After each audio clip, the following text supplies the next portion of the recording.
Live from KSAT 12. Good Morning San Antonio starts right now. Deputies respond to a man trapped in a vehicle following a crash overnight. Details coming up.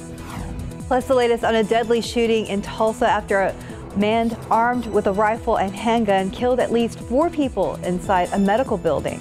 Outside with live cam, 76 degrees right now at San Antonio International Airport. Could we see another sprinkle or two here or there? Mike Osterhage is standing by. Good morning, everybody. It is Thursday, the 2nd of June. Thanks for joining us today. I was going to say the sprinkle or the cloud cover kind of helped out a little bit yesterday, but so brief of a moment. The only shower I saw yesterday was the one in my house. Mike Osterhage is here with more on the forecast. You see any sprinkles this morning? I turned the corner and was like, what? You know, and the street lights on my windshield, and it lasted 2 seconds, basically, and that's what we can expect this morning. We did have enough of a break in the clouds yesterday. Did make it up to 99 again. I mean, it was nice until that break in the clouds. That's what we're looking at again today. A couple of extra clouds keeping temperatures hopefully down just a few more degrees. We've got plenty of clouds out there as of right now, and this is a lot of ground clutter, but if you look really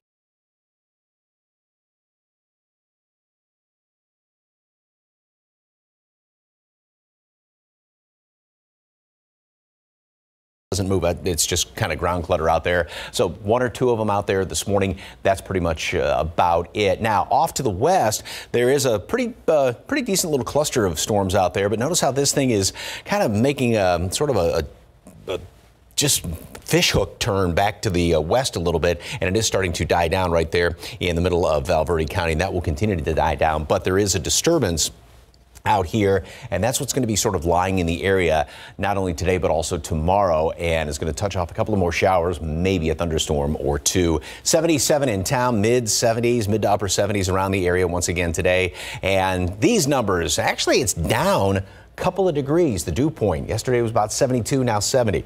Doesn't seem like a lot. We'll take anything we can get. It is still pretty humid out there. We still have somewhat of a heat index to deal with as of right now. Mold is on the low side, and throughout the rest of today, we are going to make it up into the upper 80s at noon, 96. Just a couple of showers and thunderstorms. I do have that thunderstorm graphic on there. Don't get really excited about it. There were a few of them out there yesterday. Same thing again today. Same thing again tomorrow. Keep your fingers crossed, because then after that, get ready for a long stretch of really hot weather. Details in just a couple of minutes. Steph, Mark. Thank you, Mike. New this morning, the Bexar County Sheriff's Office says a man was trapped in his vehicle following a crash overnight. Happened in the 22,000 block of Highway 16 South out in the Helotes area around 9 o'clock last night. Deputies say they responded to the single vehicle crash and found the man trapped with a wound through his chest and arm. There's no official word yet on his condition. San Antonio is honoring the lives of those lost in Uvalde. A prayer vigil held at Woodlawn Lake comes as families say their goodbyes. 21 angel wings, one for each of the victims at Robb Elementary, were center stage at the vigil. The organizers from Last Chance Ministries and the nonprofit Benjamin's Right Hand say that the power of prayer is needed now more than ever as funeral services are underway. See the casket going down, and reality is really going to hit, and it's going to be terrible, and I hate to say those words. They're laying their kids 6 feet underground. I mean, this is like so hard for everyone to, it's traumatic. Now the pastor says the vigil was held at the park because that's where the students who were killed should be playing and enjoying summer vacation. As for the 21 angel wings, they will be taking those to Uvalde this Friday for the families. In your morning headlines, in Tulsa, police officials say the motive is still very much unclear for a shooter that killed 4 people at a Tulsa medical building on a hospital campus. Tulsa police say the shooter died from a self-inflicted gunshot wound. The St. Francis Health System locked down its campus yesterday because of the situation. The Natalie building houses an outpatient surgery center and breast health center. The Tulsa shooting comes on the heels of the shootings in Uvalde and Buffalo, New York. Former Dallas Cowboys running back Marion Barber has died. Authorities in Frisco say they found the 38-year-old unresponsive inside an apartment yesterday during a welfare check. Now, they say that there were no obvious signs of foul play. Barber was drafted by the Cowboys back in 2005. He played in Dallas for 6 seasons before joining the Chicago Bears in 2011. Barber retired from the NFL in 2012. In a statement, the Cowboys described him as an old-school, hard-nosed football player. They say he had a passion for the game and love for his coaches and teammates. Pfizer and BioNTech have asked the Food and Drug Administration for emergency use authorization for their COVID-19 vaccine for children ages 6 months to 5 years. Trial results released last week show the vaccine appears safe and has a strong immune response. A month after the children in the trial got their third dose, tests showed the vaccine produced a similar response as 2 doses in 16 to 25-year-olds. Trial results also show the vaccine had an 80% efficacy rate against symptomatic COVID-19 in this youngest age group. However, more testing is needed to finalize the efficacy rate. An FDA panel will discuss Pfizer's emergency use authorization request June 15th, along with Moderna's request. We turn now to London and the Queen's Platinum Jubilee. This morning, she's making her first appearance as the world celebrates her 70 years on the throne. ABC's Inez de la Cuetara has the details. For the first time in history, the British crown gearing up to celebrate a Platinum Jubilee.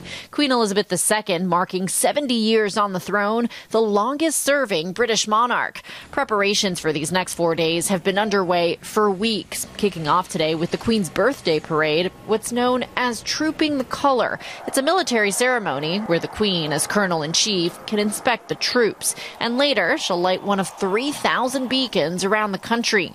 Despite recent mobility issues, the 96-year-old is expected to make 2 appearances. She's really conserved her energy for this moment, passing on some of the more physical work to the younger members of the royal family so she can really be as visible as possible throughout the Platinum Jubilee weekend. We'll also see Her Majesty's family. Prince Andrew will attend at least one event, as will Harry and Meghan. The pair touching down with their 2 children, Archie and Lilibet, last night. The first time all 4 are back in England. I think for the Queen, this is kind of a big family reunion. You know, she gets to meet baby Lilibet, her namesake, for the first time. That will happen privately. And it's not just the royals. Millions are expected to join in the fun, with more than 16,000 parties planned across the nation and around the Commonwealth. Some royal superfans camping out for days outside of Buckingham Palace. The Jubilee also a time to reflect on the Queen's incredible legacy, and even America's first family is congratulating the monarch. Congratulations on 70 years of service, and thank you for your enduring friendship with the American people. And the Queen will be watching today's festivities from the famous balcony at Buckingham Palace, along with working members of the royal family. Inez de la Cuetara, ABC News, London. 437, 76 degrees. And with higher vehicle prices and limited availability, it may be a better choice to keep your old car. We're going to show you some ways to make it last longer. Up next, how the Cowboys and Texans are joining forces to help those affected by the shooting in Uvalde. And a quick look at the roads with TransGuide this morning, looking at some flashing lights there at I-35 at FM 482. Looks like it may be construction. We will be looking into that. And outside with live cam, darn near 100 yesterday, and it's probably going to happen over the next couple of days. Mike will be along with the forecast, and a little bit later in the newscast, Justin is in for Stephen Cavazos today. Pro football coverage, powered by Davis Law Firm. 441, time for a look at morning sports. Both the Cowboys and Texans have announced large donations to the families directly impacted by the recent tragedy at Robb Elementary School in Uvalde. The Cowboys and the NFL Foundation will donate a combined $400,000, with $200,000 going to the Robb School Memorial Fund. The other $200,000 goes to the Uvalde Strong Fund. $400,000 will directly support families of the victims, survivors, and the Uvalde community. Likewise, the Houston Texans donating $400,000 to the Robb School Memorial Fund, with $200,000 of that coming from Texans players. Our football team got together, led by them, and raised over $200,000 to try to help the people, the community. And we'll be giving that to the Robb Memorial Fund down in Uvalde. Our organization, led by Cal and Hannah, will match that. So we'll be donating $400,000 to the community of Uvalde. Just seeing the generosity of my teammates, not only my teammates, but the McNairs, the coaching staff, everyone doing whatever we can to help out the community in Uvalde. And, you know, there's a lot of people hurting there. We have one staff member, Roland Ramirez, who this is, you know, really close to home for him. He went to that elementary school. He's from that town and knows some of the people affected by the tragedy. And so we're just doing this and showing our support and doing whatever we can to help those families there.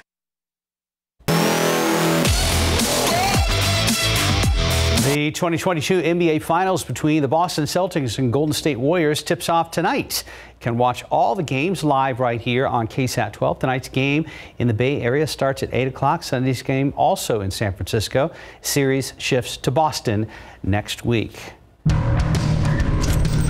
Out of baseball, Missions completed their 5th extra innings game of the season last night, taking on the Tulsa Drillers. Missions were up early but fell behind. However, Missions' pitching skills got them out of the jam late in the game. And thanks to a line drive to center, the Missions were able to score the winning run in the 11th inning. Final score, San Antonio wins it 5-4. Their series with Tulsa continues tonight. And time now is 4:43 and about 76 degrees. Thinking about buying a new car? How about just holding on to your old one? Coming up, we're going to show you how to make your vehicle last 200,000 miles or more. And we'll have reaction regarding the verdict in the Johnny Depp Amber Heard defamation case.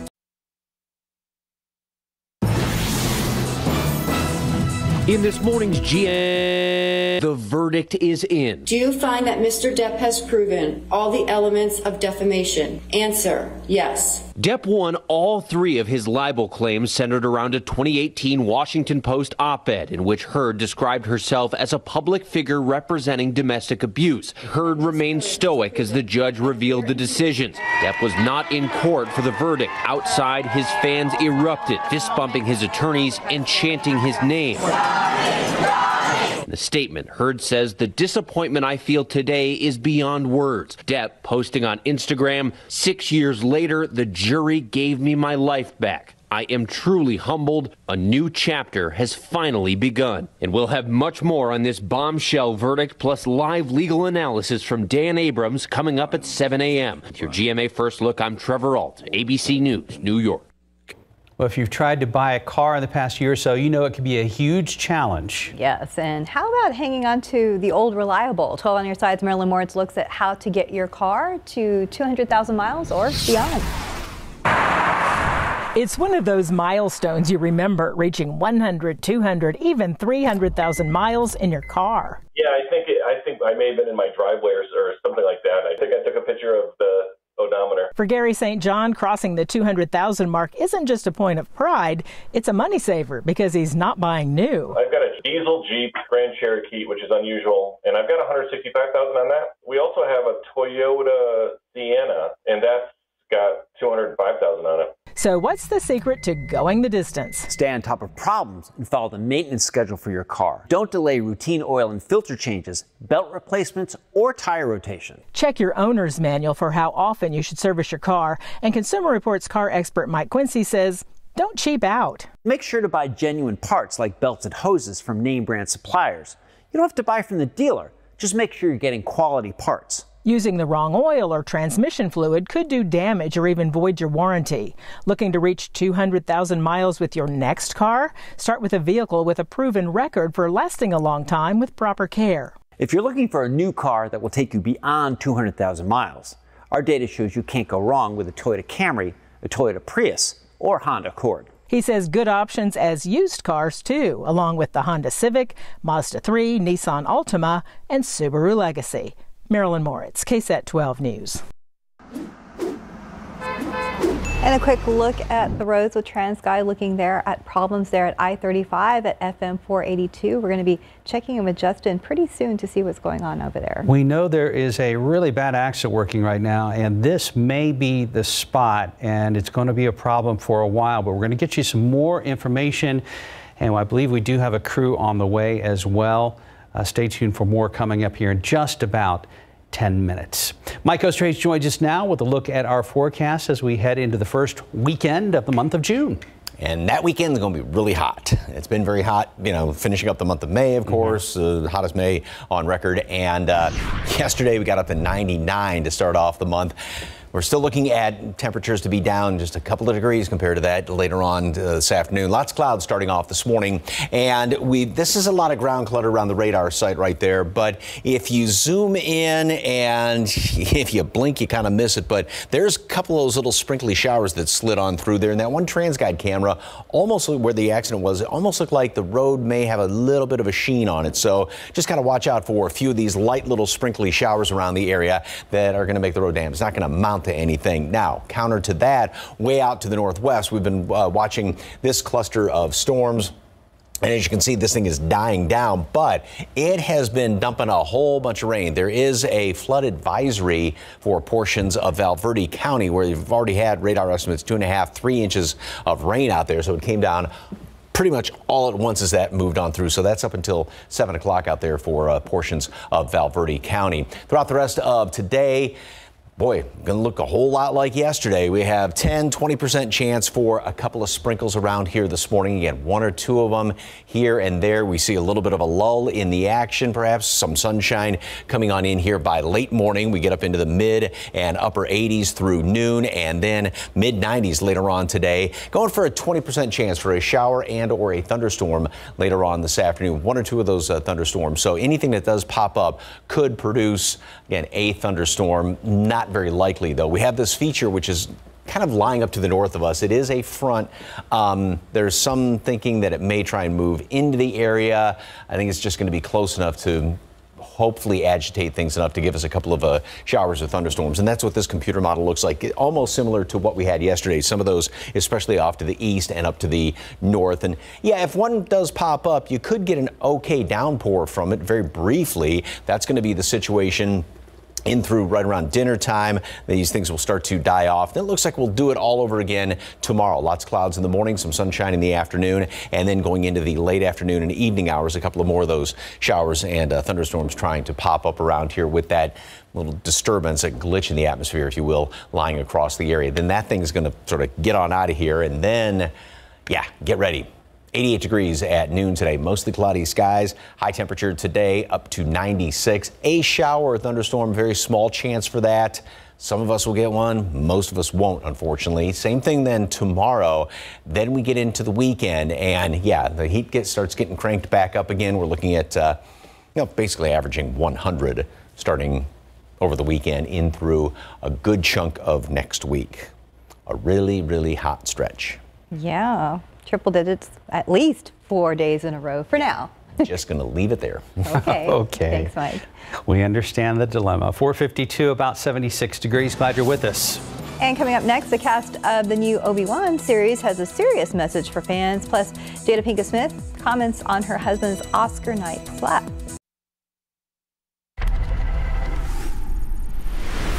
4:55, the new season of Orville starts today. Plus, cast of Obi-Wan Kenobi has a message for fans. For Liz, what's happening in Hollywood, here's ABC's Jason Nathanson. Obi-Wan Kenobi star and executive producer Ewan McGregor making it clear toxic fans are not welcome in the Star Wars world. He posted a video online after Obi-Wan actress Moses Ingram revealed that she was getting death threats after the series debuted last week. We love Moses. And if you're sending her bullying messages, you're no Star Wars fan in my mind. There's no place for racism in this world. And I totally stand with Moses. Other actors of color in the Star Wars world, including John Boyega and Kelly Marie Tran, have experienced similar online hate. Jada Pinkett Smith commenting on her husband's Oscar night slap of Chris Rock in a message ahead of her new Red Table Talk episode on alopecia. My deepest hope is that these two intelligent, capable men have an opportunity to heal, talk this out, and reconcile. The state of the world today, we need them both. The episode examines the autoimmune disorder that causes hair loss and the struggles of Pinkett Smith and others with alopecia. New today, a fresh season of The Orville, Seth MacFarlane's homage to Star Trek and sci-fi. The Orville New Horizons moves from Fox to Hulu. And happy Pride Month and happy birthday to Andy Cohen. The Bravo star is 54 today, while Shang-Chi's star Awkwafina is 34. And that's what's happening in Hollywood. I'm Jason Nathanson, ABC News, Los Angeles. And time now is 4:57 and 76 degrees for now. Still ahead on GMSA, 3 more victims of the Uvalde mass shooting will be remembered today. At the same time, details still coming out regarding the deadly shooting up in Tulsa. Plus, Google TV is finally available on iOS devices. Details ahead in Tech Bites. And checking TransGuide right now, this is not that fatality accident we were hinting at earlier. This is 35 FM 482. Justin is here. He is scanning the cameras. We're going to talk to him coming up here at the top of the hour. Live from KSAT 12. Good Morning San Antonio starts right now. Remembering Uvalde, 3 more people will be laid to rest today as the community continues to mourn. I'm ABC's Justin Finch. At least 4 people shot and killed in a mass shooting in Oklahoma Wednesday as funerals continue for students and staff killed in last week's elementary school in Uvalde, Texas. This all happening as Senate members continue bipartisan talks on gun reform legislation. A full report coming up ahead. And taking a look outside with live cam, starting off humid again and hoping for maybe a little cloud cover to help today. That's right. We're going to talk to Mike in a moment, and Justin has a few traffic incidents of note. Good morning to you. It is Thursday, June 2nd. Thanks for joining us today. This week has been hot, but Mike, I hear that it's only going to get warmer. Yeah, we're looking at a stretch of some really scorching temperatures coming up here. Yesterday we did, the clouds were hanging in there for a while, and then they just spread apart enough. There were still some showers and thunderstorms off to the east, but spread apart enough over by the airport to let us get up to 99 again yesterday. Right now, 76 degrees. We do have plenty of clouds out there, and that bottom number, the dew point, which is still at 70, still a bunch of humidity, but it is down just a couple of degrees compared to yesterday. So, well, we'll take anything we can get, as I keep saying. 96 for a high temperature later on this afternoon with a few showers and thunderstorms. The aquifer yesterday, after a really big drop, dropped again down 0.8 of a foot. Still, of course, in stage 2 water restrictions. Mold is on the low side.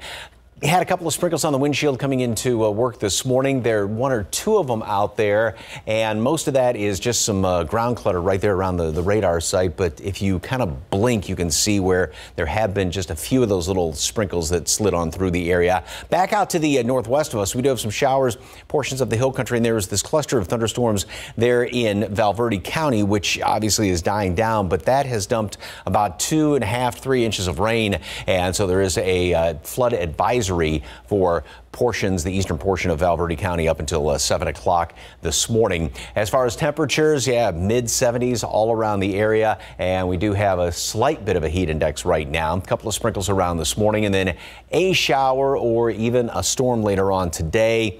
20% chance, but if one pops up, could have an okay shower. Same thing tomorrow, and then we're going to start to heat up as we go on into the weekend. We're looking at some triple-digit temperatures through most all of next week. All the steamy details coming up in just a couple of minutes. Traffic Authority, Justin Horn is in this morning. Got some big issues out there, right, Justin? Yeah, we've already got a couple showing up, and we first start here with TransGuide. This is in between New Braunfels and San Antonio on I-35, and I believe this is northbound, so near Hubertus Lane and Cibolo Valley Drive. We've got an incident here on the shoulder, but look how slow traffic is moving. So this is really starting to cause a slowdown there on I-35, and we'll show you here on the map what we're talking about. It's up here where we're seeing that incident, and yes, traffic is really starting to slow now northbound where that incident is, again on the right shoulder there. We'll keep an eye on it, but I would imagine we're going to see some more delays unless this is cleaned up pretty quickly. We also have another big incident, and this is at Probant and Mitchell. So you have I-10 here. This is off the main lanes. These are on the side roads here, but we do believe that it is a fatal incident involving a motorcycle. Again, that's Probant and Mitchell, and you're just going to want to avoid the area. There's going to be some issues here for a while longer. Katrina Weber is there, and she's going to have some more details for us on what's going on. Katrina? Well, good morning. Yes, police are confirming this is a fatal crash. It's the man on the motorcycle who was killed when his bike collided with a pickup. Now, right now, we have traffic investigators here taking measurements, also taking photos of this scene here right now. They're waiting on the medical examiner to arrive as well. Police tell us that the motorcycle and the pickup were traveling in opposite directions on Proband when the person in the truck decided to turn left onto West Mitchell, and that is where the bike and the truck collided. The biker, again, is the one who was killed. Police say he's a man in his 30s, possibly his 40s.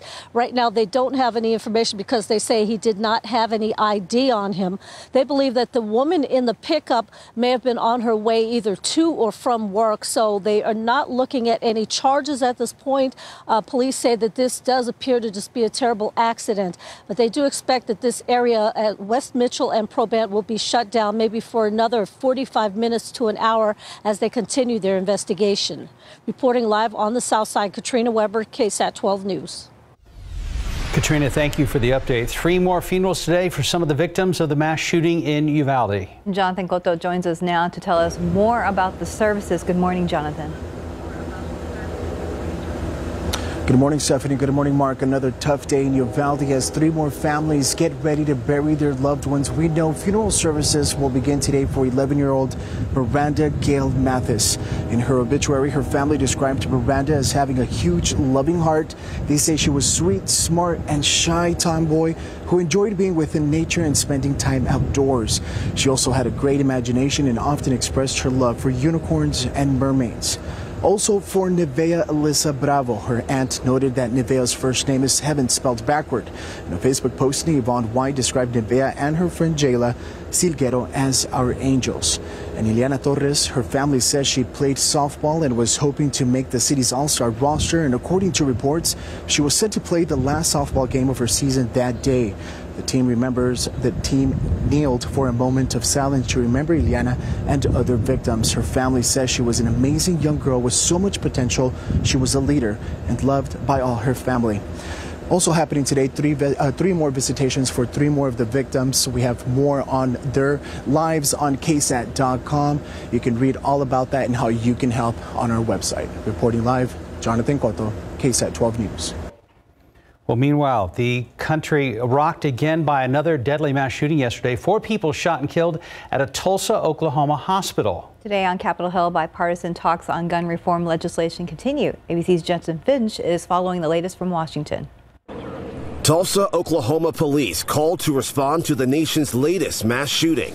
We're shooting at the Natalie building, 6475 South Yale. We have confirmed he had 1 long gun, a rifle, and 1 handgun on the scene at the time. Authorities say the shooting suspect killed at least 4 people and wounded several others at a building on the St. Francis Hospital campus Wednesday afternoon. Some of them couldn't walk very well, but they were just kind of wobbling and stumbling, getting them out of there. That gunman reportedly later taking his own life. The scene described as catastrophic. Police not revealing a motive, but a Tulsa City Council member tells a local news station the suspect may have been after a specific doctor. It's absolutely tragic that it happens in any town. When it happens in our town, I'm just glad that our officers got in there as quickly as they did. The Tulsa shooting follows 15 mass shootings reported over the holiday weekend and a week after 19 students and 2 teachers were shot to death at Robb Elementary School in Uvalde, Texas. Mourners there paying tribute to one of those teachers, Ava Mireles. We know in our hearts that, you know, she's a hero, not only here in Uvalde, but throughout the whole community, and we know that for a fact. The Uvalde shootings came just more than 2 weeks after 10 black people were shot and killed at a Buffalo, New York supermarket. Back-to-back deadly shootings putting more pressure on Capitol Hill to pass gun legislation. Senate Democrat Chris Murphy tweeting Wednesday that there's growing momentum to get something done after 9 senators held a second bipartisan virtual meeting on new gun policy reforms. Those Senate talks are largely focused on consensus, measures that can win support from Democrats and Republicans. Among their considerations, red flag warnings, expanding background checks, school security funding, and mental health resources. Justin Finch, ABC News, Washington. 509, about 75 degrees. And still ahead, why the chief operating officer of Facebook's parent company, Meta, is stepping down after 14 years. Up next, how the city of San Antonio is trying to use a special program to enroll thousands of people in job training programs over the next 5 years. And taking a look outside with live cam, 75 for now. We'll be hitting the 90s today, but at least not the triple digits yet. We'll be right back.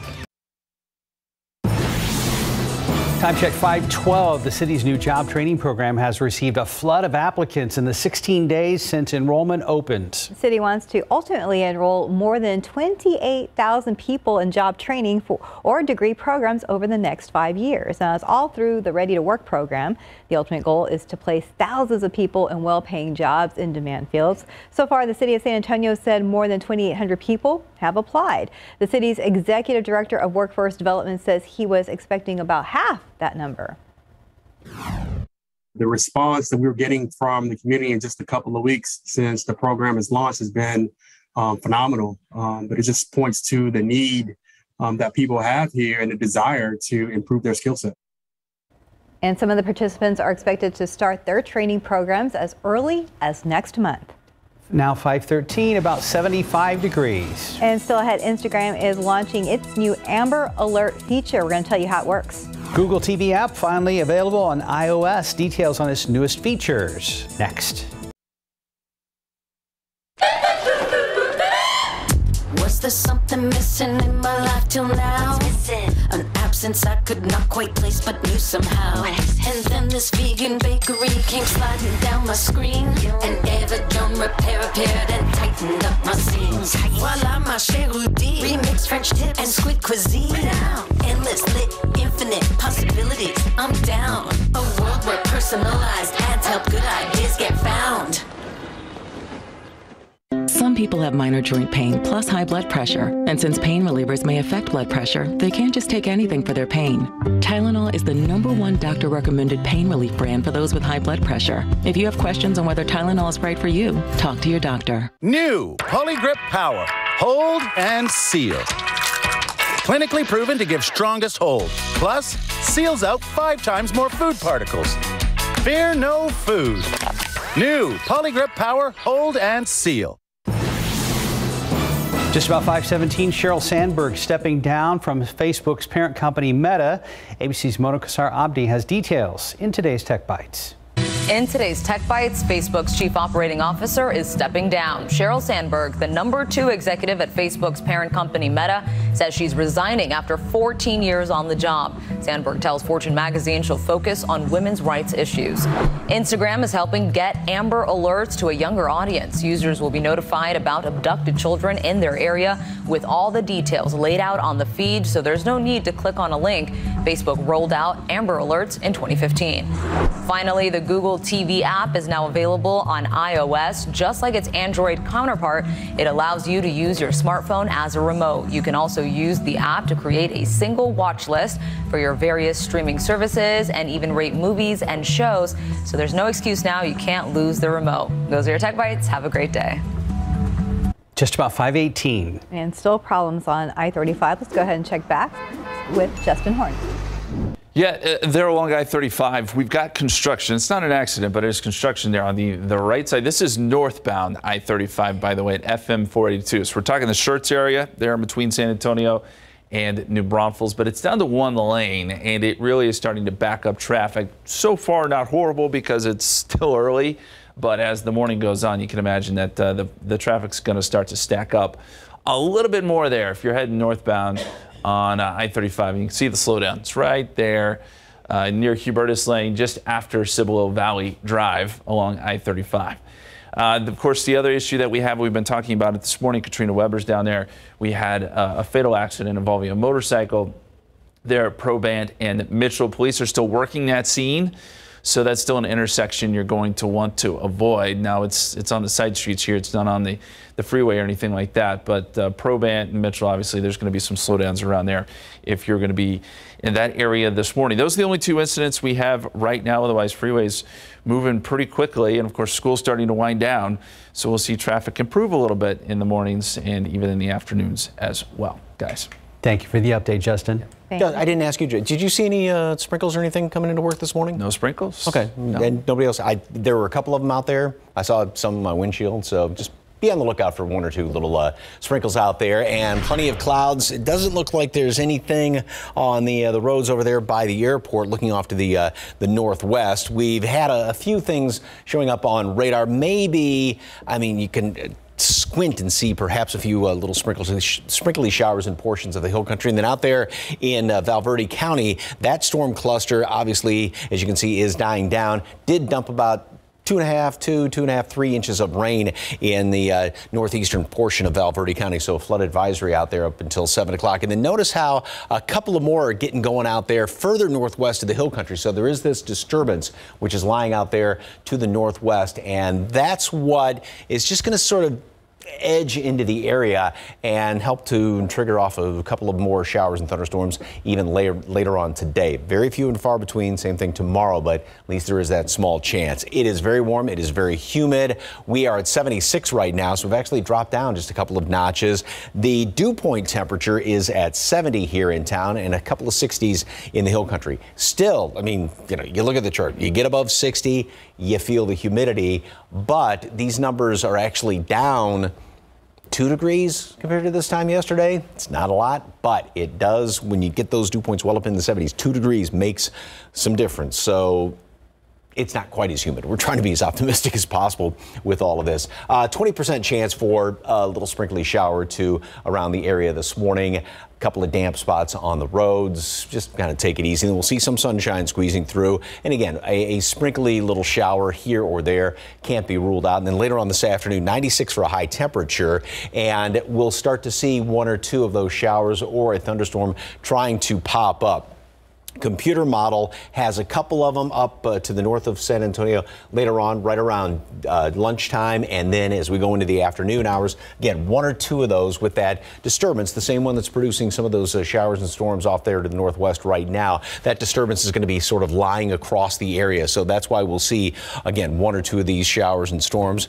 The greatest or the best chance to see one is going to be in the eastern half of our area, sort of like what we had yesterday. That's going to be the situation going into this evening. And then also tomorrow, that disturbance is still going to be sort of lying across the area. So that does look like it's going to be touching off a couple of more of those showers and thunderstorms, even going into the evening hours of tomorrow. Not a great chance still. Just putting in about 20% chance for some rain, but at least there's going to be a couple of them out there. 88 today at noon. Mostly cloudy skies. Again, a couple of sprinkly showers here and there this morning. And then again, later on this afternoon, a shower or a thunderstorm. Only about a 20% chance for that. 96 for a high temperature today.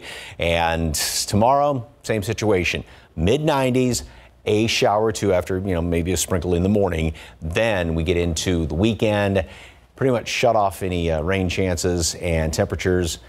Average it out Saturday and Sunday. That's 100 both days, 99 and 101, and then triple digits all the way in through a good chunk of next week. Even more maybe than we see here on your graphic. Yeah. Okay. Yeah. We'll wait for it. I'll just whisper that. Okay. Maybe it'll go away. Good talk. Yeah. 522, about 75 degrees. You're watching GMSA. And up next in your morning spotlight, the latest look at Pokemon Scarlet and Pokemon Violet and a preview of a new Iron Chef series. There are a few new ways to catch more Pokemon, plus details on a new Iron Chef series. Here's CNN's David Daniel with the Hollywood Minute.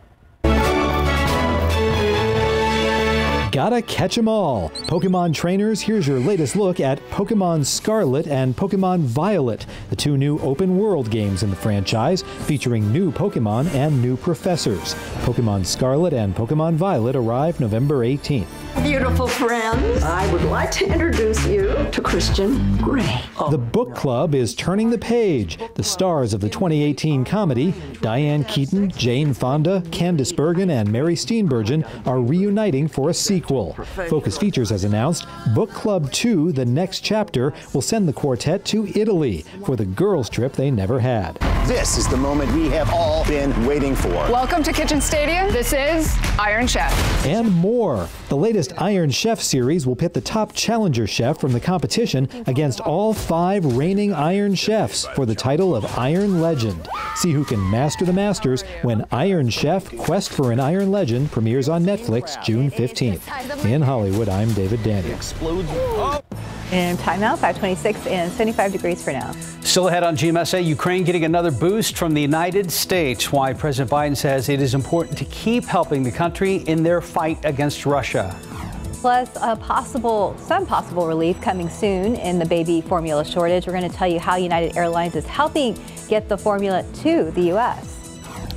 And do you and the kids need something to do that's free and not outside in the heat? We'll tell you about some special programs at the San Antonio Public Library.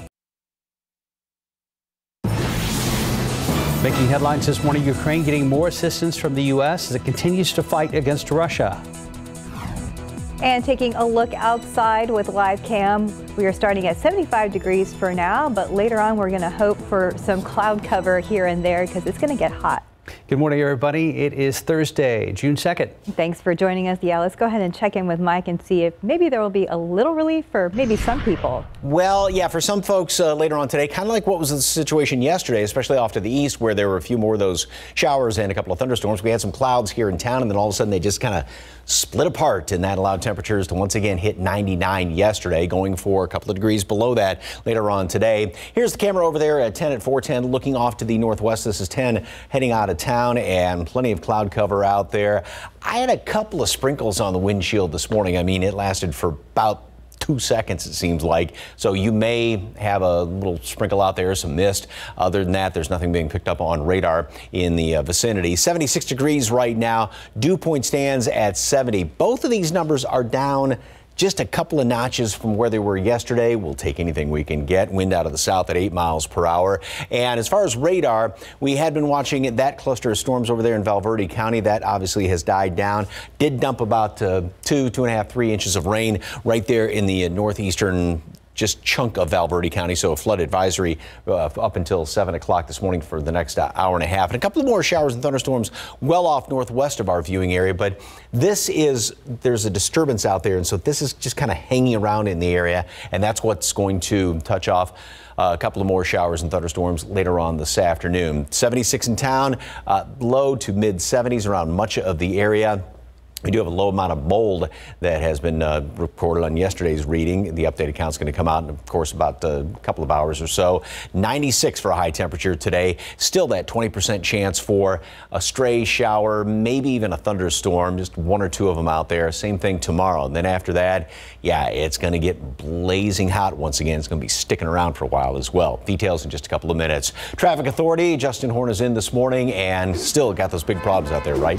Yeah, we've got one on I-35 and then another one just south of downtown. Keep in mind, by the way, I wanted to mention this, school season starting to wind down. Still a few schools in session, though. There's still going to be some school zones. Keep that in mind if you're going to be out and about driving this morning and, of course, this afternoon, too. So here's a big issue we're seeing here on TransGuide. This is I-35 northbound in Schertz. And we've got construction here on the right side. It's down to 1 lane, and traffic at this point is pretty much crawling. So that's going to be one big slowdown. And again, that's up here along I-35. Near Cibolo Valley Drive. We queried the speeds here. It's down to about 24 miles, but the traffic is crawling in a few spots here. So that's going to slow you down if you're headed north towards New Braunfels this morning. Meantime, the other big story is this incident at Probant and Mitchell, just south of I-10 here on the side roads. That's where we had an accident this morning, a crash. We believe it is confirmed a fatal crash. And Katrina Weber has been there this morning, and she's going to give us some more information on what's going on there. Katrina?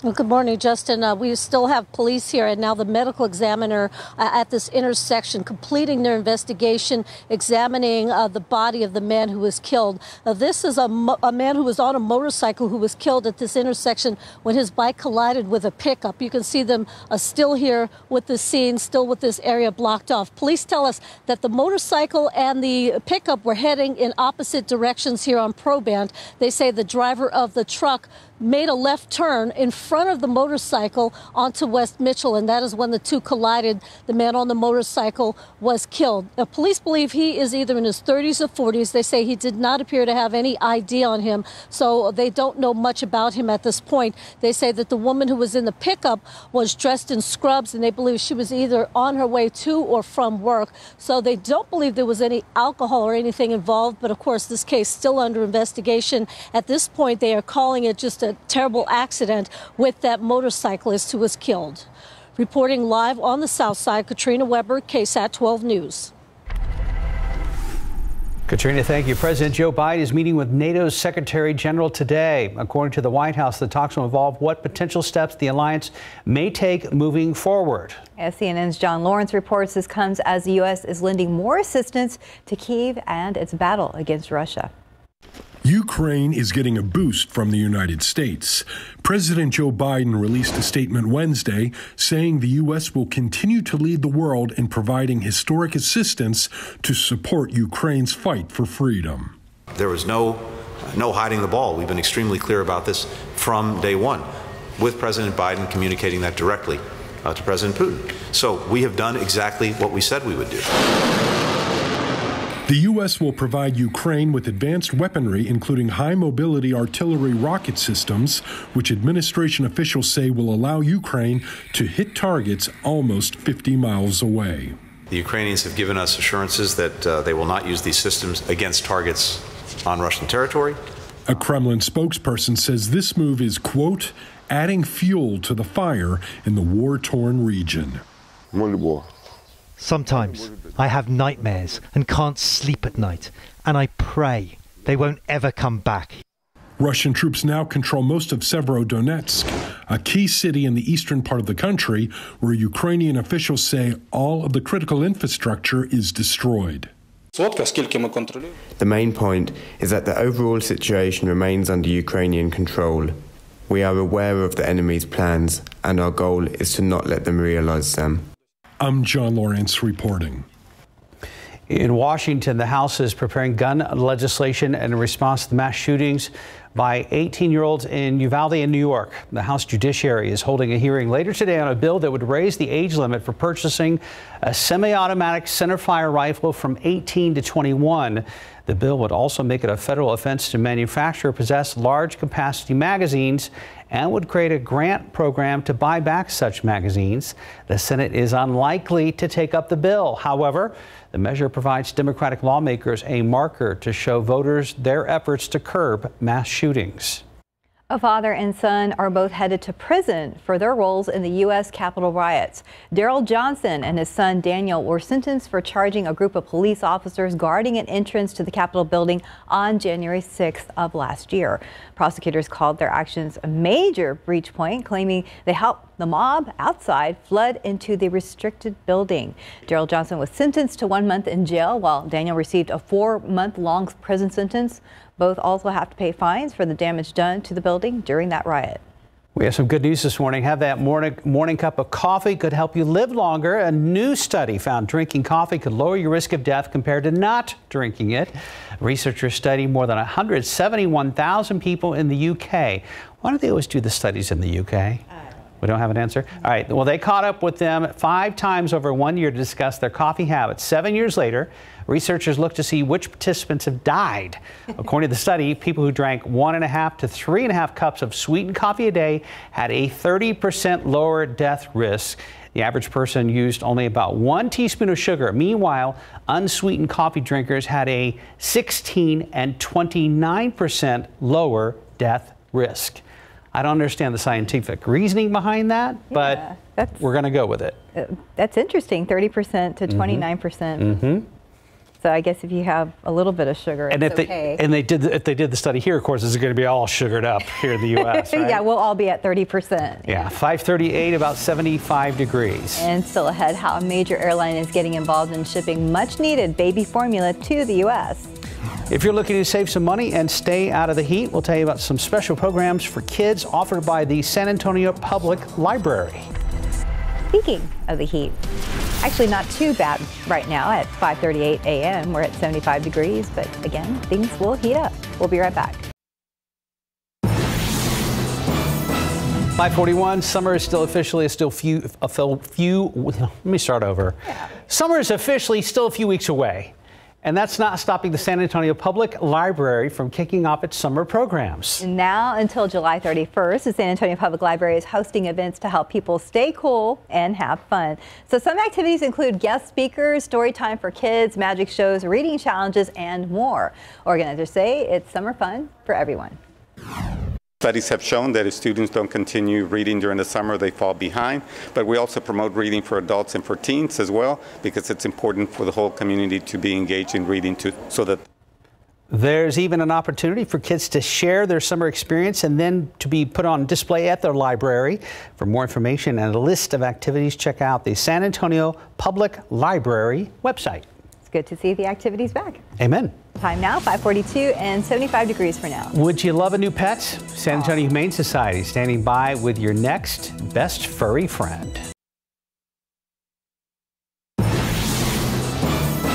And we're back with Kim from the Humane Society. You've got Cole with you this morning. Tell me about Cole. Oh my gosh, Cole is 3 years old.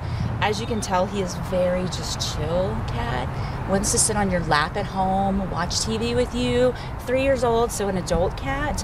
He's $35, so come and see us. Okay, that's perfect. Cole would make a fantastic family pet, and so pretty, such a pretty coat. So pretty. Yeah, and I want to talk to you a little bit about this. You brought this with you. This is a pet bed. Yes, those are our pet beds. So we have an amazing volunteer, Diane, that makes these pet beds, and we sell them at the shelter. So not only that, but we also have leashes and collars and everything you're going to need for your sweet pet. And the proceeds go where? 100% back to us. So which means they help pets like Cole get the treatment that they need, the vaccinations they need, everything. So it makes a huge difference. Oh, that's perfect. That's perfect. I love that. It's such a pretty bed too. Okay, so what do you guys have going on right now? So it is cat and kitten season, so we definitely need people to come out and adopt. Our shelter is full of cats and kittens, and cats like sweet little Cole over here who wants to find their forever home. Okay, perfect. And what's the best way to contact you guys? So you can contact us by going to our website, which is sahumane.org, or come and see us at 4804 Fredericksburg Road. Perfect. Get out there and adopt Cole. He needs a home. Kim, we appreciate it so much. Thanks for stopping by. In your morning consumer headlines, a major airline carryover flight baby formula from Europe to the U.S. for free. The White House says United Airlines has agreed to fly Kindle milk formula free of charge from London. Now the flights will span over a 3-week period and land at multiple airports across the country.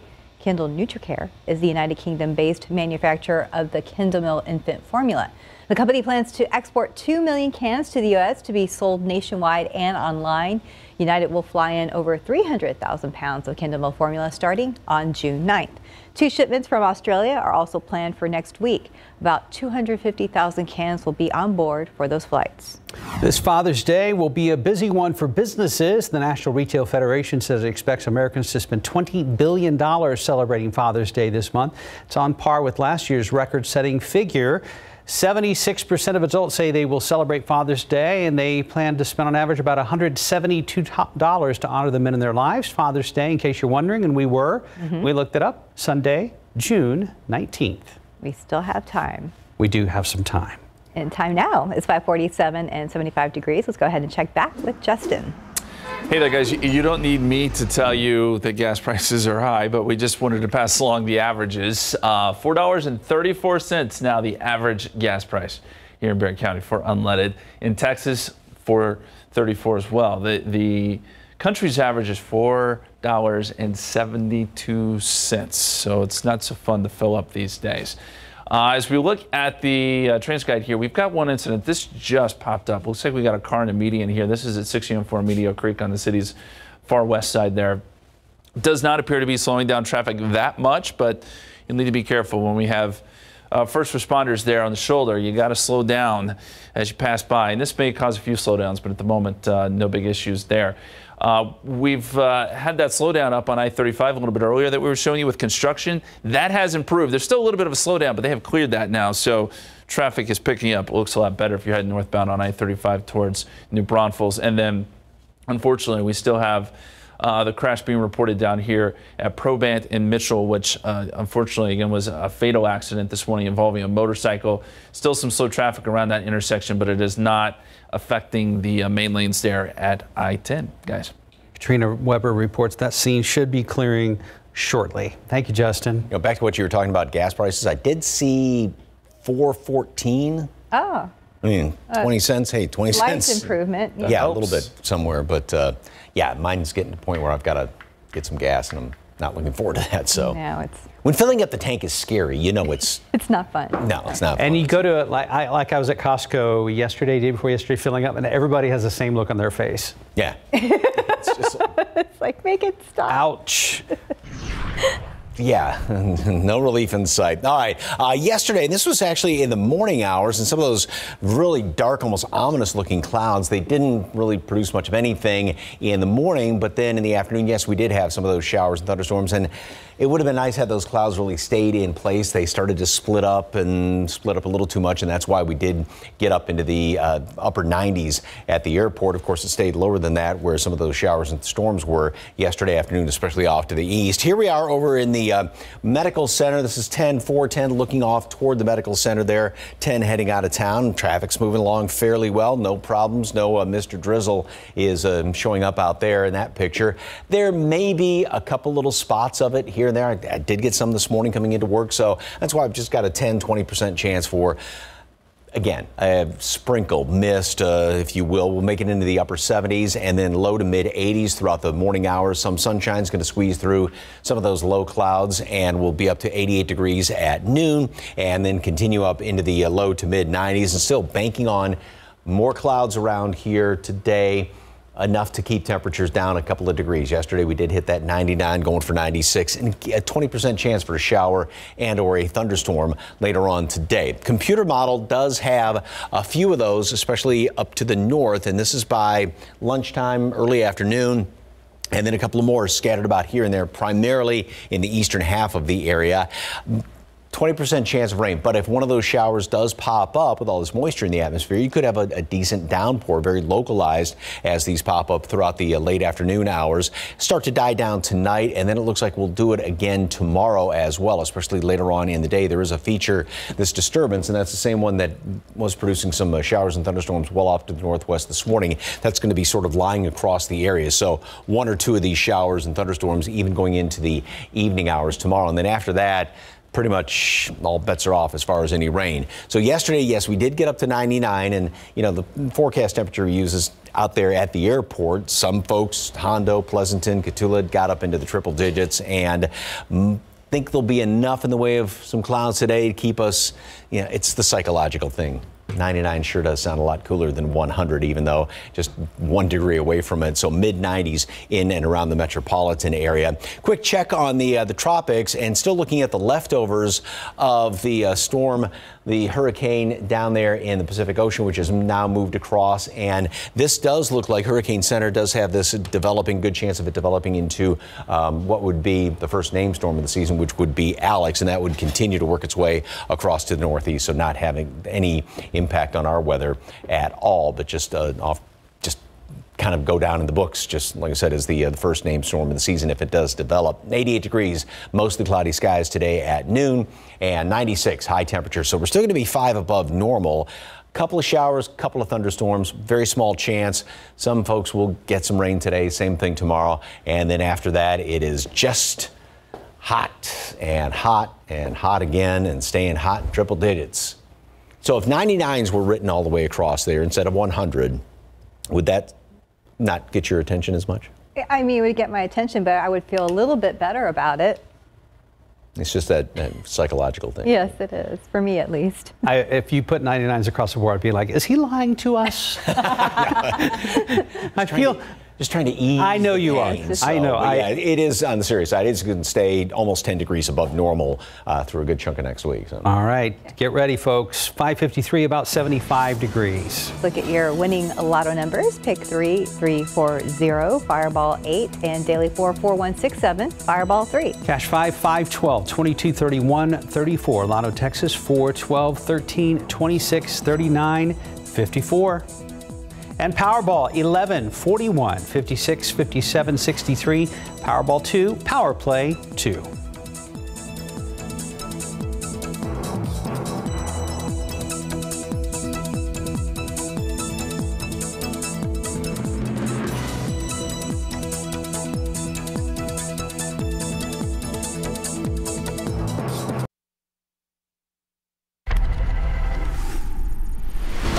Good morning. Coming up on GMA, we are live across the pond in London for the biggest royal celebration of all time. The Platinum Jubilee, yes, honoring Queen Elizabeth's 70 years on the throne. All eyes on the Queen's highly anticipated appearance. Yeah, lots of questions. Yeah. Who will be with her there on the balcony of Buckingham Palace? When and where will we see Harry and Meghan? Yes, we do have some of those answers for you. And we do have some exclusive access taking you to the front row of this extraordinary morning. First, it's all right here on GMA. Well, coming up in the next hour of GMSA, turning your home into an oasis of peace and tranquility. How you can make that happen with a few easy steps. NBA Finals tip off tonight. Golden State and Boston expected to put on quite a good show. We've got to look at the championship series. And straight ahead, another deadly shooting. We have the latest from Oklahoma on the victims and the motive of the gunman. TransGuide, we've had some incidents this morning, and this is one of the latest ones that Justin is tracking right now at Loop 604 at Medio Creek. The very latest coming up at the top of the hour. You're watching Good Morning San Antonio on this Thursday morning.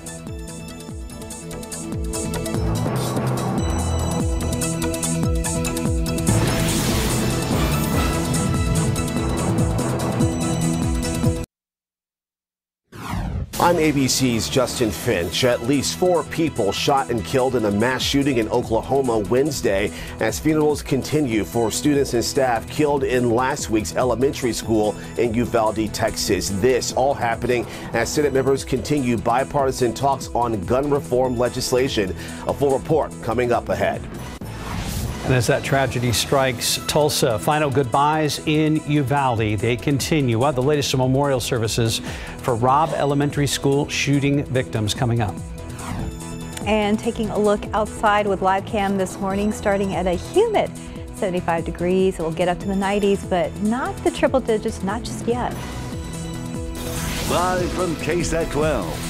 Good Morning San Antonio starts right now. Rise and shine. Good morning. It's Thursday, June 2nd. Thanks for joining us today. It's been a hot week already, but we are hearing it's going to get even warmer in the weekend. Mike Ostrage joins us now, and he says we are still running about 10 degrees above our typical normal temperatures. Yesterday was 99. The normal average temperature is 91, so 8 above that. And then once we get into the weekend and next week, we're going to be looking at a lot of triple-digit temperatures. So it'll be flirting with about 10 degrees above normal. And looking off to the northwest, this is the 410 I-10 camera. That's I-10 outbound. There's the medical center. A couple of breaks in the clouds as of right now. 76 degrees. Normal low temperature is 71, so we're 5 above that right now. And actually, compared to this time yesterday, temperatures and even the dew point temperatures, the measure moisture in the atmosphere, are down just a couple of notches. We'll take anything.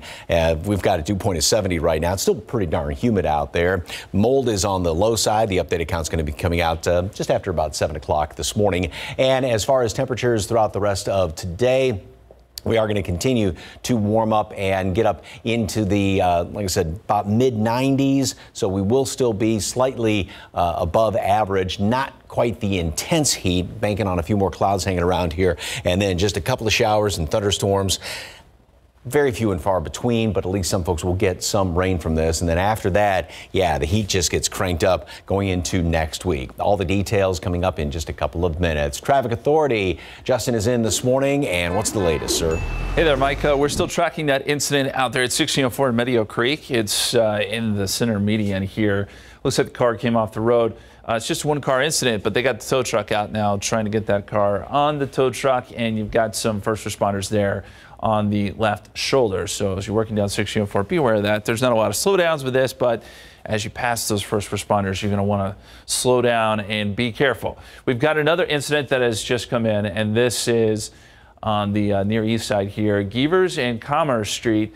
We have a report of a crash there that may cause a few slowdowns. Not showing that here on our map, but if you're in that area, there certainly could be a few issues. And then, of course, we've been tracking this other incident this morning, which is near in the cleanup phase, but it was unfortunately a fatal incident there involving a motorcycle, and that was at Mitchell and Probank. Katrina Weber has been there all morning tracking the latest on what's going on there. Good morning, Katrina. Well, good morning. As you mentioned, yes, it is a motorcyclist who was killed after his bike and a pickup collided here at this intersection. And what you see behind me are the last remnants of that situation. We have the fire department sort of cleaning up the scene, a tow truck here to collect the motorcycle. And what you see, all the traffic moving behind it, those people were stuck behind the scene, it seems, for most of the morning. And so now they are being allowed to go through as this investigation has wrapped up. What police tell us is that the motorcycle and the pickup were heading in opposite directions on Probant. They say that the driver of the pickup made a left turn in front of the bike, and that is when they collided. The man on the motorcycle was killed. He's in his 30s or 40s, according to police. They say he did not have ID, so they will have to work to try to figure out who he is. In the meantime, the driver of the pickup is not facing any charges at this time. Police say it looks as though she may have been on her way either to or from work. She was dressed in scrubs, and so they don't believe that there was any alcohol or anything involved in the situation. They're calling this an accident, in fact. But again, all of that is clearing out now. This had been going on since about 4 o'clock this morning, but it looks like we are about to see this intersection open up again. Reporting live on the south side, Katrina Weber, KSAT 12 News. Katrina, thank you for the updates this morning. Other news, 3 more funerals today for some of the victims of the shooting in Uvalde. This morning, we are remembering those young lives. 11-year-old Miranda Gail Mathis, in her obituary, her family described Miranda as having a huge, loving heart. They say she was sweet, smart, and a shy tomboy who enjoyed being within nature and spending time outdoors. She also had a great imagination and often expressed her love for unicorns and mermaids. Also for Nevaeh Alyssa Bravo, her aunt noted that Nevaeh's first name is Heaven, spelled backwards. In a Facebook posting, Yvonne White described Nevaeh and her friend Jayla Silguero as our angels. And Eliana Torres, her family says she played softball and was hoping to make the city's all-star roster. According to reports, she was set to play the last softball game of her season that day. The team members kneeled for a moment of silence to remember Eliana and the other victims. Her family says she was an amazing young girl with so much potential, and she was a leader, loved by all her family. And 3 more visitations today. Right now on KSAT.com, you can read more about all the lives lost and what you can do to help. It's all right there on our homepage. Well, this morning, the country rocked again by another deadly mass shooting. 4 people shot and killed at a Tulsa, Oklahoma hospital Wednesday. That news as families in Uvalde continue to grieve and hold funerals. And only 3 weeks ago, 10 black people shot to death at a Buffalo, New York grocery store in what's being called a racist rampage. Today on Capitol Hill, bipartisan talks on gun reform legislation continues. ABC's Justin Finch following the latest from Washington. Tulsa, Oklahoma police called to respond to the nation's latest mass shooting. We are shooting at the Natalie building, 6475 South. We have confirmed he had 1 long gun, a rifle, and 1 handgun on the scene at the time. Authorities say the shooting suspect killed at least 4 people and wounded several others at a building on the St. Francis Hospital campus Wednesday afternoon. Some of them couldn't walk very well, but they were just kind of wobbling and stumbling, getting them out of there. That gunman reportedly later taking his own life. The scene described as catastrophic. Police not revealing a motive, but a Tulsa City Council member tells a local news station the suspect may have been after a specific doctor.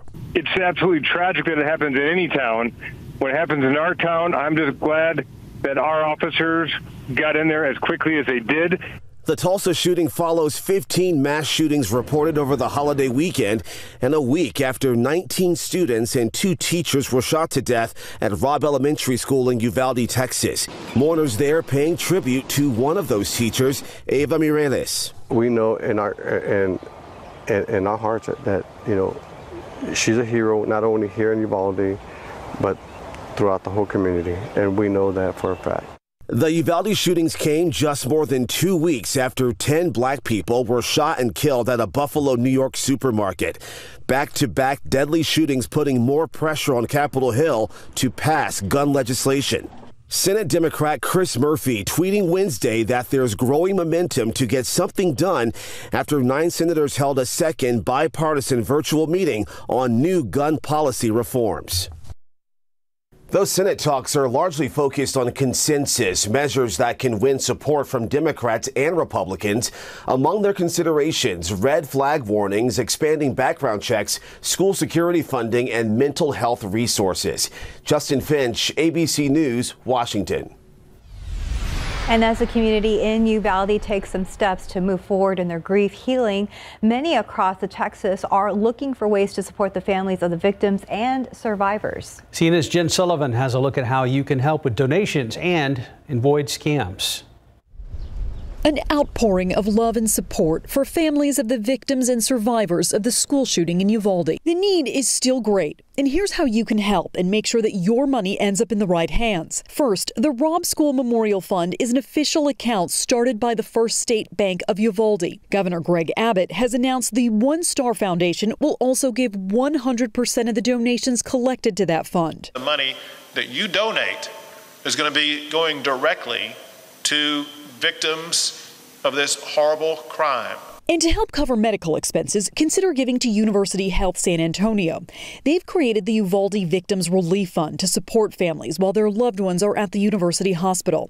You can also support online fundraisers. GoFundMe has set up an online hub for verified campaigns. But just like any other fundraiser, the Better Business Bureau recommends making sure it's verified to avoid a scam. Have a sense of skepticism and just check it out first before you provide any support. And it's not just money that's needed. The community has a huge need for blood donations and legal assistance. I'm Jen Sullivan. New this morning, San Antonio police say the owner of an Airbnb property discovered the body of a woman just moments after telling the man who police say killed her to leave. And authorities say that woman was his mother. According to a police affidavit, 31-year-old Fabian Rodriguez is charged with the murder of 68-year-old Maritza Rodriguez. Police say the victim checked into the Airbnb on Sunday night with Fabian, who she identified as her son. During the night, another person staying at the Airbnb called the owner, saying she heard screaming and arguing. She called police and ended up leaving. The owner showed up at the property Monday and asked Rodriguez to leave. Police say when the owner went into Rodriguez's room, he discovered the woman's body. Now, according to the affidavit, police found a knife and other evidence in a trash can and used video from multiple surveillance cameras on the property to charge Rodriguez with murder. Also new this morning, the Bexar County Sheriff's Office says a man was trapped in his vehicle following an overnight crash. Happened in the 22,000 block of Highway 16 out near Helotes. Around 9 o'clock last night, deputies say they responded to the single vehicle crash and found the man trapped with a wound to his chest and arm. There's no official word on his condition. I want to let you know about an active silver alert you may see on your way to work this morning. The South Houston Police Department looking for 74-year-old Antonio Torres. He's about 5'6", weighs about 160 pounds, and has gray hair. He was last seen Tuesday morning in a 2009 black Chevy Impala, Texas license plate HNB 6354. If you have any idea where he may be, you're asked to call the South Houston Police Department. That number is on your screen, 713-944-1910. Right now, 6:11, about 75 degrees. And still ahead, Instagram is following Facebook's lead and rolling out Amber Alerts to its young users. The story coming up. But first, the number of homeless people with addiction and mental illness is on the rise here in San Antonio. What local agencies are doing to make sure help and other services are available for them. And taking a look outside with live cam, we haven't reached the triple digits just yet, but Mike says that's going to happen pretty soon. We'll be right back. And welcome back. It's 6:15. The number of homeless people facing addiction and mental illness has increased over the last couple of years. The overall homeless population number has been flat since 2020 when compared to our population growth. However, the number of chronically homeless was up 77% according to South Alamo Regional Alliance for the Homeless. Those are the people that have more complex needs like rehab programs or medical needs. Agencies across the city are working together to provide permanent housing to these individuals once they get treatment and are ready to live on their own. What we're talking about with our unsheltered population is just really complex needs that needs some type of supportive housing. Many of them need disability income, wouldn't be able to work, and so we've got to have a way to take care of them or they're just going to return to the street. In May, voters approved a $1.2 billion bond that will include some funding to create permanent housing for the homeless. You can read more about it on our website at KSAT.com. We are fast approaching 6:17. Let's get a traffic update with Justin. Hey there, guys. That incident that we were following on Transguide out near 1604 Meadow Creek, it has cleared. Tow truck has got that car out of the center median there. There's still a responder, but it looks like they're leaving. So everything's looking good there. We'll take another look at some of the spots here across town. 37 in Houston looks good. 90 at Couples, no issues there. Most everywhere, traffic is moving along very nicely, which is great to see. We do have one incident, though, that I do need to pass along. This is not on the major freeways, but it is at Gevers and Commerce. We had a report of a crash there. That was just after 5:30 this morning, but still looks like there may be a few issues there. Could be a few slowdowns. Probably want to avoid that area if you can, but that's the only incident we have on the map at this hour. And if you're traveling in from Bernie, I-10 eastbound, 25-minute drive, 281 southbound, 28 minutes. And of course, you know, we've got construction there as you go Boulevardy to downtown, so that's going to slow you down a little bit. And then New Braunfels to downtown, everything looks good there. 25-minute drive, guys. Thank you for the update, Justin. Mike? This is not necessarily a pretty picture. I mean, we're starting to see some clear skies out there, but you don't have the clouds and allows things to start to heat up a little more quickly. So yeah, you don't like to see clear skies on a day like this because that just allows that sun to really start baking us earlier. 76 degrees right now, low 70s in parts of the hill country. Actually, temperatures are down a couple of notches compared to this time yesterday, as is that top number. Dew points at 70, still really high, but yesterday we were right around 72 degrees, which, yeah, just that 2 degrees does make a whole heck of a lot of difference. All right, this was yesterday and the aftermath, if you will, of some of those smallish showers. And that's what a lot of folks didn't see, was just a couple of smallish showers. I saw a few sprinkles this morning, but obviously now with the clouds clearing on out, we're not going to see anything. Doesn't look like for the rest of this morning, but hold out hope then for a couple of them later on today. Here's another look at live cam, and yeah, some of those clear skies out there and just a few kind of wispy clouds hanging around here. And temperatures are going to be getting up into the upper 70s as the morning rolls on, and you know, maybe one or two of those little sprinkly showers here or there. Not a great chance. Then once we get into the afternoon hours, temperatures will go from the upper 80s into the low to mid 90s, banking on a few more clouds to hang around here this afternoon, and that's going to put temperatures or hold temperatures in the mid 90s as opposed to the upper 90s. Still about 5 above normal and 20% chance for a couple of showers with thunderstorms to pop up. There is a disturbance which is lying up to the north, and that's going to continue to fire things up north of our area later on, actually starting early afternoon, and one or two of those showers, even a thunderstorm thrown on in here. The odds of rain, again, are only about 20%, so most everybody's not going to be seeing anything. That's going to continue on through the late afternoon hours into dinner time, and then tomorrow we'll do it pretty much all over again. Some clouds in the morning, and then mixture of sunshine and clouds in the afternoon, and that disturbance will still be kind of lying across the area, so it'll touch off one or two of those showers and even a couple of thunderstorms going into tomorrow evening. And then after that, looks like it's pretty much forget about it as far as any rain chances. Satellite picture going back 12 hours, and we did have some showers and thunderstorms earlier this morning, well out there to the west. Those have now all sort of died off, but this is still, again, you know, you go up to the north and see that big cluster of rain up there right around Waco and further up to the north. That's along a kind of a front which is lying just to the north of us. It's not really going to come in here and bring in any cooler temperatures, of course, but that's going to be the triggering mechanism for just a couple of those showers and storms. Otherwise, there's not much off to the west of us. So once this disturbance, which is going to be around through tomorrow, gets on out of here, Really nothing but sunshine and some really hot temperatures starting this weekend. Hot temperatures again, and then going into next week. 88 at noon, mostly cloudy skies, and a high temperature today makes it up to 96. A couple of showers, couple of thunderstorms, primarily to the north and to the northeast, and about the same situation tomorrow. Then we get into the weekend, and yep, it's going to be a scorcher.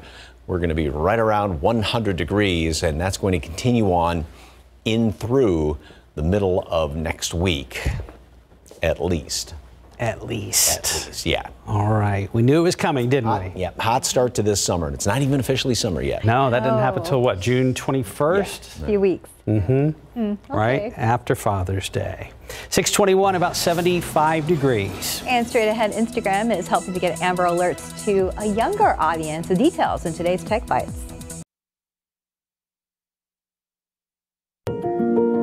I started screening for colon cancer because of my late husband, Jay. I wish he could have seen our daughter, Ellie, get married on the best day of her life. But colon cancer took him from us, like it's taken so many others. That's why I've made it my mission to talk about getting screened and ask people to share their reasons why.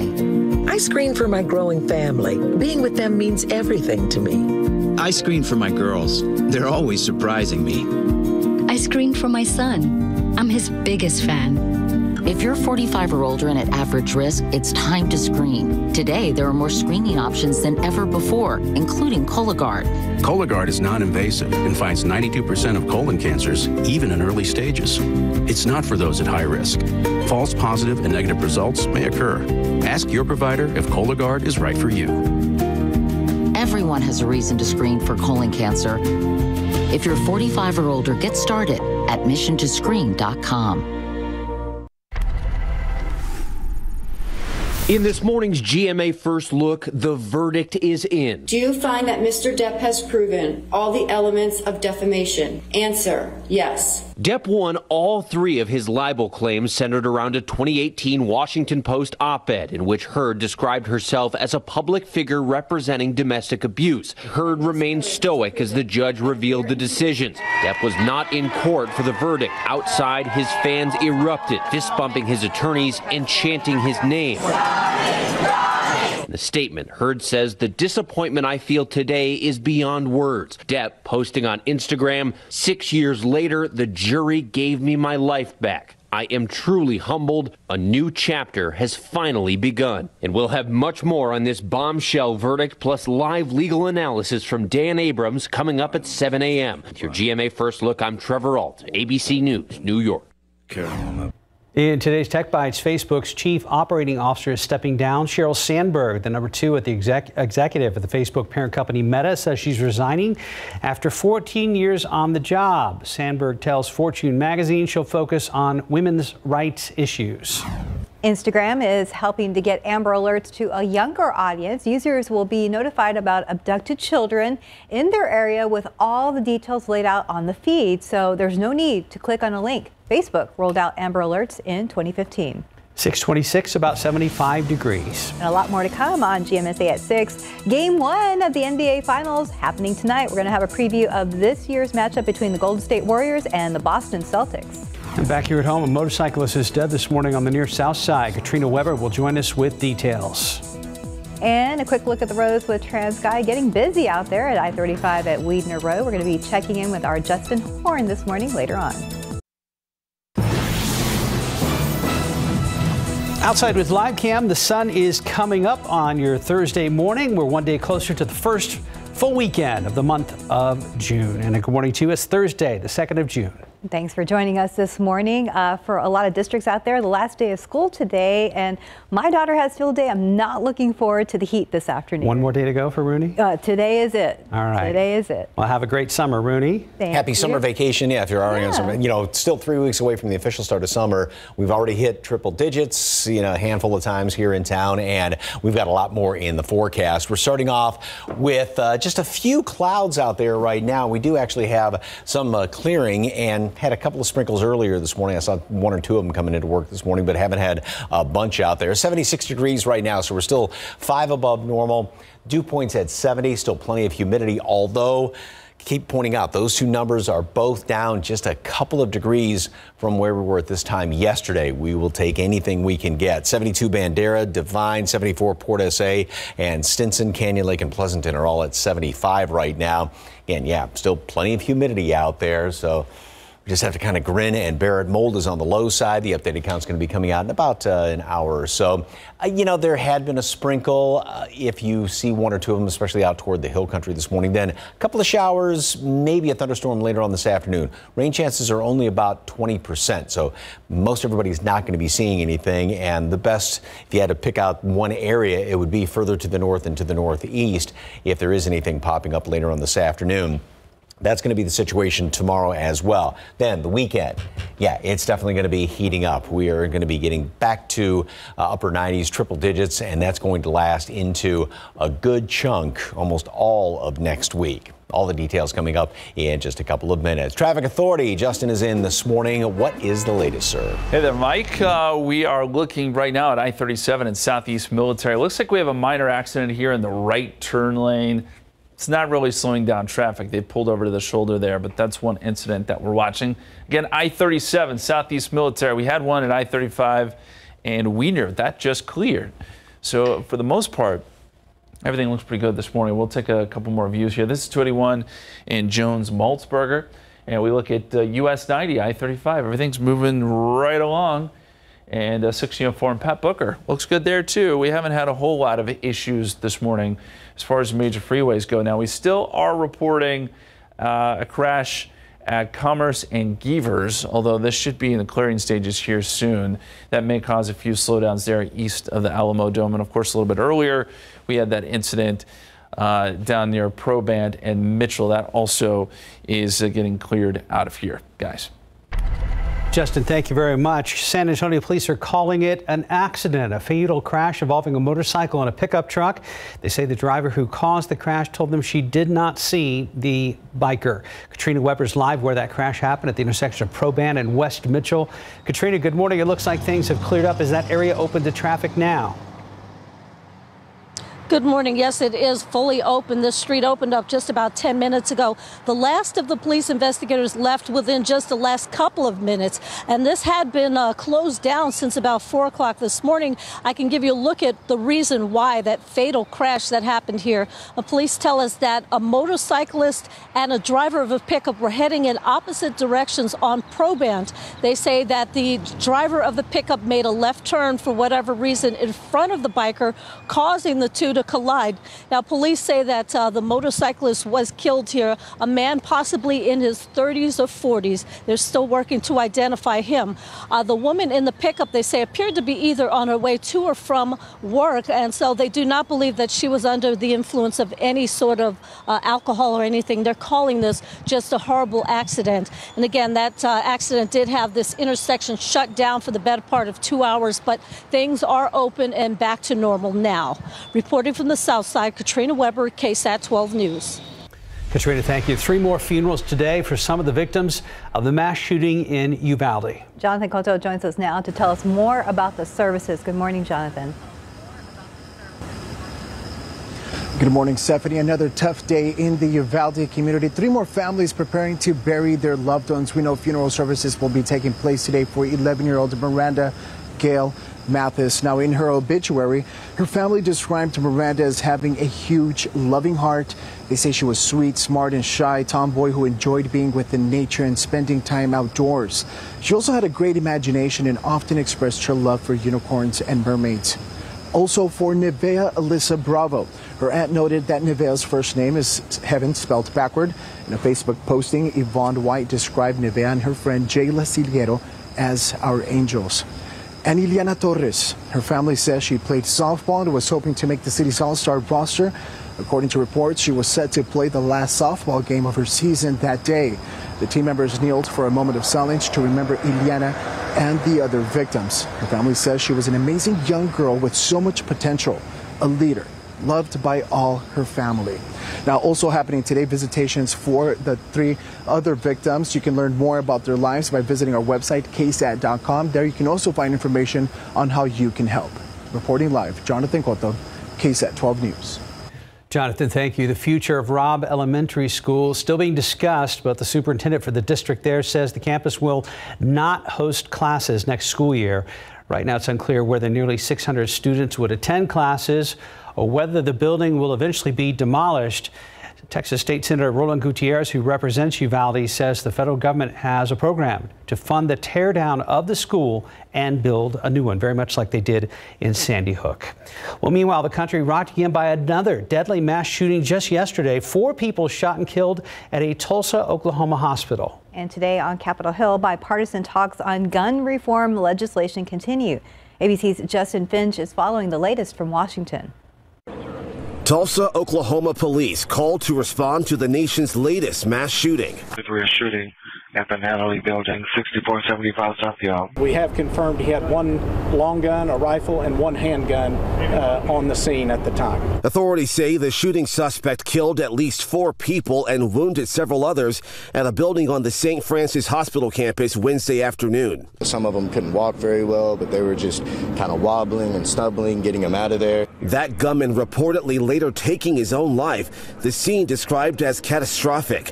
Police not revealing a motive, but a Tulsa City Council member tells a local news station the suspect may have been after a specific doctor. It's absolutely tragic that it happens in any town.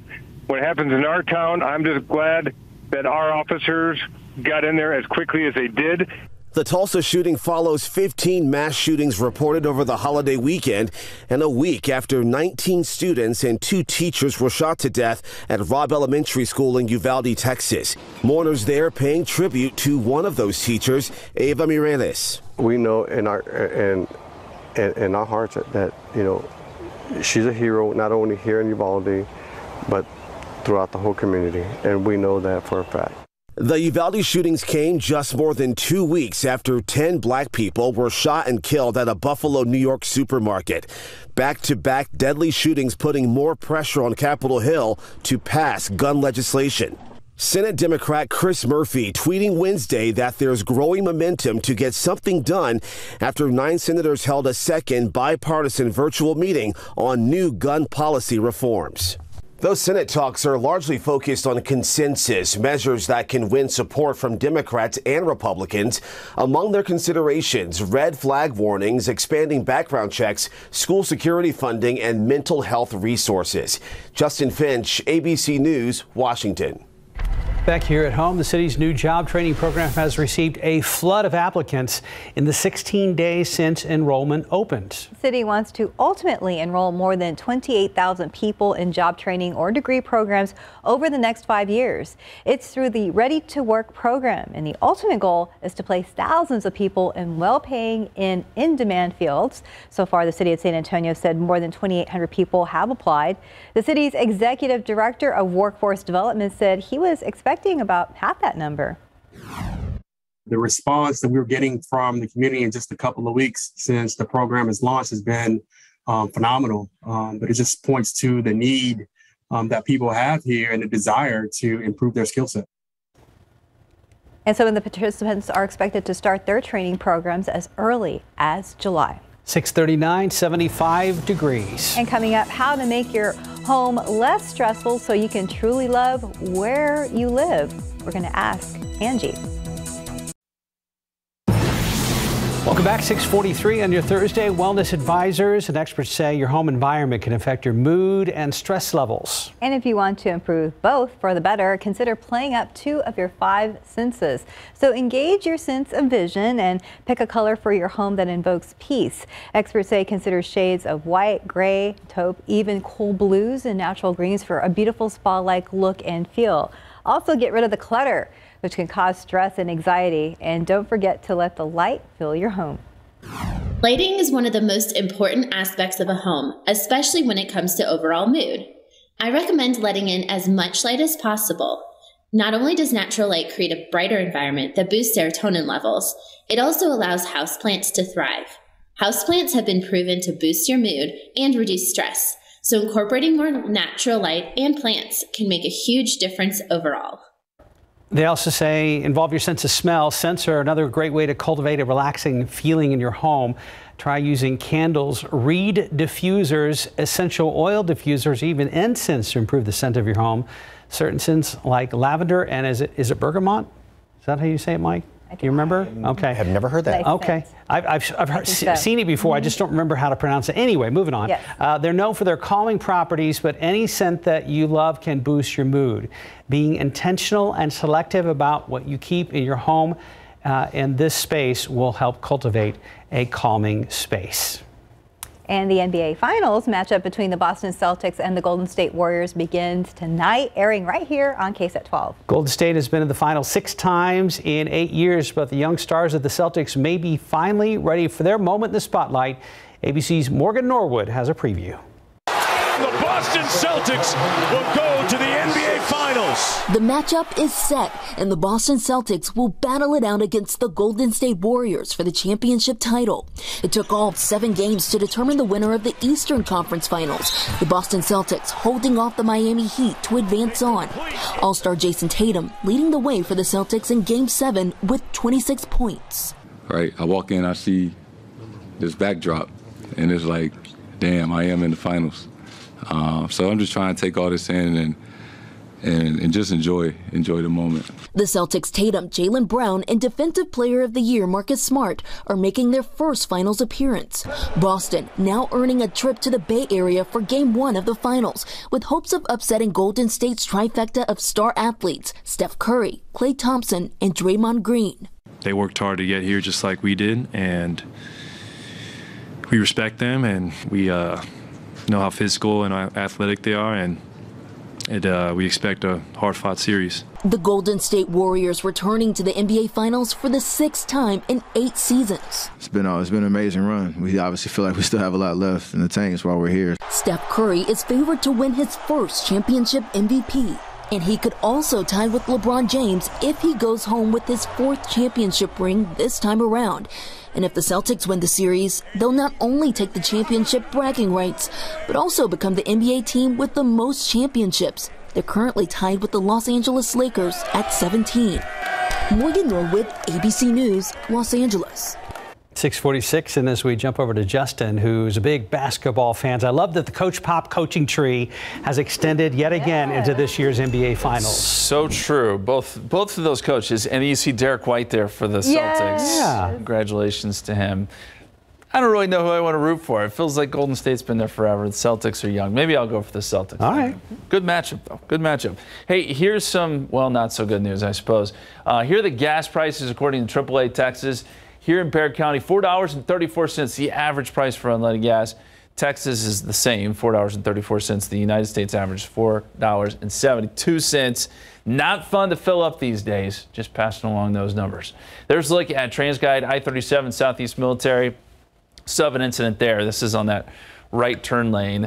Not a big deal. It's not really slowing down traffic much, but you'll need to slow down if you're in that area. This is not on the main lanes, and that's really the only incident that we're seeing on TransGuide right now. We'll take a look at a couple more shots here. 90 at Couples, looking good. 1604 at Meadow Creek. We had an incident there earlier, but it has since cleared. And I-10 at Callahan, smooth sailing this morning.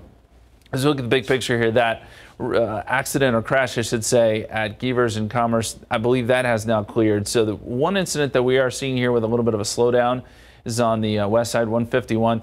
Looks like there's a cement truck that's stalled there on the right shoulder that's causing a little bit of a slowdown there if you're headed eastbound on 151 into town. Guys. Justin, thank you. Steph, let's see if you agree here. This looks like the DreamWorks Studios animation. Yes, sure does. All it's missing is the kid fishing, laying on the moon. Kind of like a little crooked smile a little bit as well. So it is the waxing crescent moon, and we're going to have the first quarter on the 7th, and 14th of June will be the full moon this month. But a really, really cool picture. Love that. All right, sun is coming up. We don't have as much in the way of some cloud cover as we had the past couple of mornings, and that just means we're going to be heating up that much quicker. So we'll make it up through the upper 70s into the low 80s throughout the rest of the morning, and top off the morning, I should say, at 88 degrees with partly cloudy skies. Then we get in the afternoon hours. Got a 20% chance for stray shower, stray thunderstorm or two. There's a disturbance which is sort of lying just to the north of the area, and that will be enough, kind of like what we had yesterday, to touch off, again, one or two of those showers or a thunderstorm. We're going to have a high temperature today up to 96. So, again, banking on a couple of more clouds to keep temperatures down a little bit. But then again, on the flip side of that, like I was saying, without the cloud cover this morning, we will start the heating process a lot quicker than what we did yesterday. There's those few showers and thunderstorms this afternoon. Again, if you had to pick an area, it's going to be obviously further to the north and to the east, kind of like what we had yesterday. And that will be the situation through late afternoon into right around dinner time. Few and far between, but if you do get one of these showers, could have a decent downpour here and there. It's going to be really, really spotty at best. Those will be settling down then later on tonight. And then tomorrow we'll do it almost all over again. Some clouds in the morning and then a few of those showers and even a couple of thunderstorms into the evening hours and then going into tomorrow night late. Again, few and far between, 20% chance for any rain around here. Tropics. We have been talking about the storm that was in the Pacific Oceans, moved across Central America and the Yucatan, and still a pretty good chance. Hurricane Center says about an 80% chance that this is going to be forming into an official tropical depression and or a tropical storm. It would be named Alex if it becomes a tropical storm. It's going to move through Cuba and then also the southern half of Florida. So they're looking at a lot of rain around there. As for us, that high is pretty much in command right now. It's a little bit further down to the south with that disturbance hanging around here, but this thing is going to just sort of take over and really cover almost the southern, two-thirds of the area, going in, two-thirds of the country, I should say, going into next week. When you have this kind of a pattern here, that is really hot. So it's going to stay very hot throughout much of next week. One glimmer of hope by one computer model has that high sort of working its way off to the west. We get into a northwesterly flow by the end of next week, which would bring an end to some of the really, really hot temperatures that we're going to be seeing. But up until that point, and again, that's still more than a week away, so it's kind of wishful thinking right now. But up until then, it's going to be sizzling. 88 degrees at noon today, mostly cloudy skies, and then we'll have partly cloudy, shower, thunderstorm later on this afternoon. Very few and far between. Better chance is going to be further to the north, further off to the east, and 96 high temperature. Same thing tomorrow. Then we get into the weekend, and yep, we do start to get really, really hot. Some clouds in the morning, heat in the afternoon, sunshine, and the one glimmer of hope would be late next week, maybe. Okay. Thank you, Mike. 6:51, about 75 degrees. Quick look out with live cams starting off humid and beautiful shot outside. Prepare for the 90s later today. Exactly 5 minutes till. Let's go ahead and check back with Justin Horn.